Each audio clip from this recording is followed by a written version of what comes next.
Wes, makasih nih udah mau nonton lagi perbolaan gitu deh. Buat yang baru nonton, salam kenal ya. Mau subscribe silahkan. Karena kalau kata Rafathar ama Atta Halilintar, subscribe itu apa Tartar? Gratis, cepetan. Gak ada ruginya kamu klik tombol subscribe, guys. Lu mau like, komen, terus share, boleh silahkan. Karena kali ini gue bakal ngebahas soal transfer dalam sepak bola yang tahun ini seru abis sih dibanding tahun-tahun sebelumnya. Siap? Here we go! Musim 2021-2022 ini tuh gila sih buat sejarah transfer dalam sepak bola. Setelah dikagetin sama Messi yang mesti cabut dari Barcelona ke PSG dan bikin fans Barcelona sedih sampai nangis di awal jendela transfer dibuka, tiba-tiba dong menjelang akhir jendela transfer musim ini, bapak angkatnya Martinez juga nggak mau lanjut tuh main di Juventus, yang bikin fans MU kebakaran jenggot karena doi secara resmi ditawar sama Manchester City. Ya walau akhirnya dengan kekuatan bulan, kekuatan Sir Alex Ferguson alias Fergie Time, si Ronaldo akhirnya balik ke Carrington tuh. Gara-gara transfer dua orang yang bukan orang ini, berita transfer lain sampai ketutup loh. Padahal bisa dibilang ya, musim ini tuh transfer yang terjadi rame banget. Yang gak cuman ngelibatin pemain doang, tapi transfer pelatih baru juga jumlahnya lumayan banyak dibanding musim-musim sebelumnya. Kan kasihan Arsenal ya, yang musim ini jajan banyak tapi kalah mulu gimana? Kenapa sih harus membuat Kanana bersedih? Udah lagi mau siaran, jangan diingetin. Nah, gue tapi nggak akan ngebahas tuh soal info transfer yang terjadi musim ini. Gue bakal lebih ngebahas gimana sih sebenarnya transfer dalam sepak bola. Apa dan siapa aja yang terlibat dalam transfer itu. Mari kita mulai dari pengertian transfer di sepak bola yang punya arti baku adalah sebuah sistem perekrutan atau perpindahan seseorang atau sekelompok orang dari satu tim ke tim lain. Yang sebenarnya sistem perekrutan dalam sepak bola secara umum tuh ada dua, yaitu perekrutan penuh yang mau gue bahas sekarang sama peminjaman yang bakal gue bahas nanti-nanti, oke? Nah, sekelompok orang yang tadi gue maksud adalah ketika seorang pelatih baru dikontrak sama sebuah tim. Biasanya doi itu ngebawa juga tuh tim pelatih yang udah ikut dia sebelumnya. Yang ngebedain sistem transfer pelatih dan pemain adalah pelatih itu bisa ditransfer kapan aja. Sementara pemain bola punya waktu khusus buat ditransfer. Dimana tiap negara tuh punya waktu beda-beda yang dibagi dua periode. Yaitu periode pertama di awal musim yang waktunya nggak lebih dari 12 minggu. Yang sekarang nih baru aja kelar di Liga Besar Eropa. Dan periode kedua di pertengahan musim yang nggak lebih dari 4 minggu untuk pelaksananya setiap musim ketika jendela transfer dibuka. Tapi buat pemain yang udah nggak punya kontrak di klub manapun atau yang kita kenal dengan free agent, mereka sama tuh kayak pelatih yang bisa nggak ngikutin jendela transfer buat ditransfer. Asalkan ada yang mau nampung. Istilah jendela transfer sendiri tuh sebenarnya adalah istilah yang dipakai sama media buat ngegantiin istilah dari FIFA dalam buku aturan mereka, yaitu periode pendaftaran. Kalau sejarahnya, lagi-lagi negerinya Mr. Bean nih biang keladinya. Cikal bakalnya tuh terjadi sekitar tahun 1885.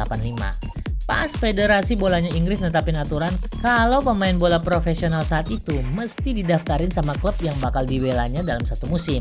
Walaupun pemain itu masih ngebela klub yang sama di musim sebelumnya. Karena sebelum aturan itu ada, pemain bola saat itu tuh bebas ngatur dirinya sendiri mau main di klub mana aja yang dia mau per pertandingan.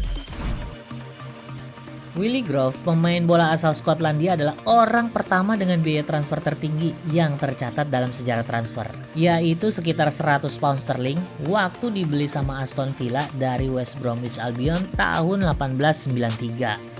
Dan pemain bola pertama yang biaya transfernya menyentuh jutaan pound sterling adalah Giuseppe Savoldi, pemain asal Itali yang ditransfer dari Bologna ke Napoli tahun 1975 dengan nilai transfer 1,2 juta pound sterling.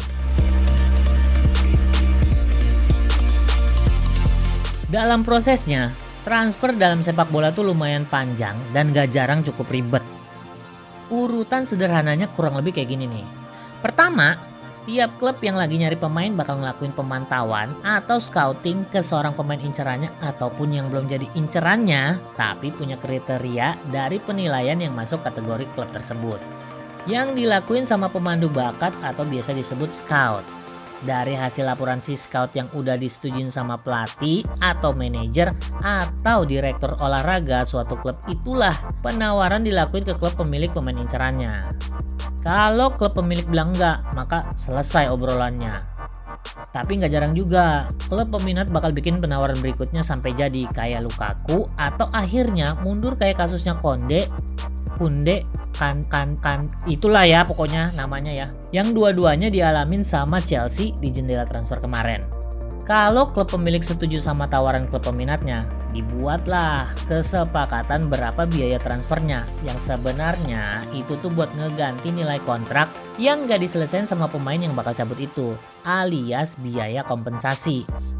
Selesai. Belum. Istilah-istilah transfer yang juga sering kita baca dan dengar di berita kalau bursa transfer lagi dibuka.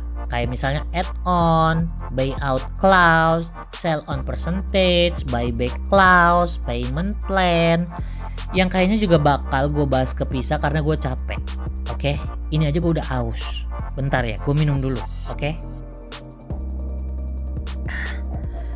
lanjut.